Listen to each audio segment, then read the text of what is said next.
Comment réaliser vous-même une saignée murale? Pour réaliser vos travaux électriques dans votre logement, il est parfois indispensable de poser des câbles électriques dans vos murs. Ceci est un bon moyen d'ajouter une prise ou un interrupteur supplémentaire juste à l'endroit où vous en avez besoin, et sans entreprendre de grands travaux. Aussi, ce tutoriel vous donne toutes les étapes pour encastrer des câbles électriques non métalliques dans vos murs en réalisant une saignée murale. Ce dont vous avez besoin: détecteur électronique, testeur de tension, scie à plâtre, perceuse, visseuse, une mèche, 1/8 de ruban de tirage. Ciseaux niveau câble guide la préparation du travail. Premièrement, coupez l'électricité dans le panneau du disjoncteur au niveau de la prise sur laquelle vous voulez travailler. Puis, utilisez un testeur de tension pour vérifier que le courant ne circule pas dans la prise. C'est le bas de la sécurité. Utilisez un détecteur électronique pour être sûr que votre nouvel appareil n'est pas placé près d'un colombage. Placez le boîtier électrique sur le mur, à l'endroit où vous voulez l'installer avant de réaliser la saignée murale. Enfin, marquez l'emplacement en traçant des lignes tout autour du boîtier avec un crayon. Utilisez un niveau pour vérifier que le tracé est droit. Percez un trou dans le plafond ou le sol si vous voulez poser des câbles dans le plafond. Percez soigneusement un trou à l'aide de la mèche 1/8, juste au-dessus du nouvel emplacement du boîtier mural. En effet, si vous posez des câbles depuis votre cave ou sous-sol, percez plutôt dans la plinthe ou dans le sol près de la plinthe. Insérez un câble rigide ou un cintre et tirez dans le trou. D'autre part, dans votre grenier ou votre cave, cherchez une poutrelle de 2 x 10 cm adjacente au câble rigide qui dépasse. Cette poutrelle est le haut du mur, aussi appelé plaque supérieure. Dans un sous-sol, c'est le bas du mur, aussi appelé plaque de fond. Si la poutrelle de 2 x 10 est couverte d'une plaque de contreplaqué ou d'un autre matériau,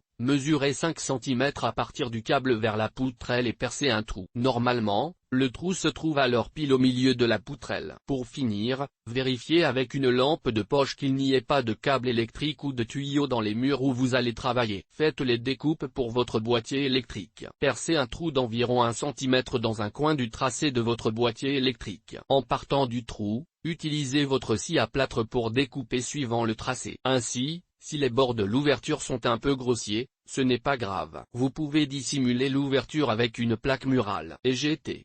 Comment choisir votre rainureuse? Posez le câble si vous passez par le grenier, percez un trou dans la plaque supérieure, directement au-dessus du nouvel emplacement du boîtier électrique. Si vous passez par la cave ou le sous-sol, percez un trou dans la plaque de fond sous le boîtier. Passez votre ruban de tirage dans l'ouverture du mur par le trou que vous avez percé dans la plaque de fond. Comme indiqué plus haut, il se peut que vous ayez besoin d'insérer un cintre dans le trou afin de faire passer le bout du ruban de tirage. Si vous tombez sur un pare-feu, lisez attentivement l'étape suivante. Si vous ne tombez pas sur un pare-feu, passez le prochain paragraphe. Comment faire passer un câble à travers un pare-feu? Un pare-feu est une poutre en bois horizontale placée entre les poteaux muraux. Par conséquent, vous pouvez percer un trou dans le pare-feu ou créer une encoche pour le câble. Pour percer un trou, insérez un forêt long et flexible dans l'ouverture du boîtier électrique et placez-le au centre du pare-feu. Percez à travers le pare-feu. Pour tailler une encoche, avant tout, coupez dans la plaque de plâtre à l'emplacement du mur en bloc de béton. Utilisez un ciseau bien aiguisé et un marteau pour couper une encoche d'environ 2 cm de large et de 2,5 cm de profondeur dans le pare-feu, ce qui crée un passage pour le câble. Après avoir passé le câble dans l'encoche,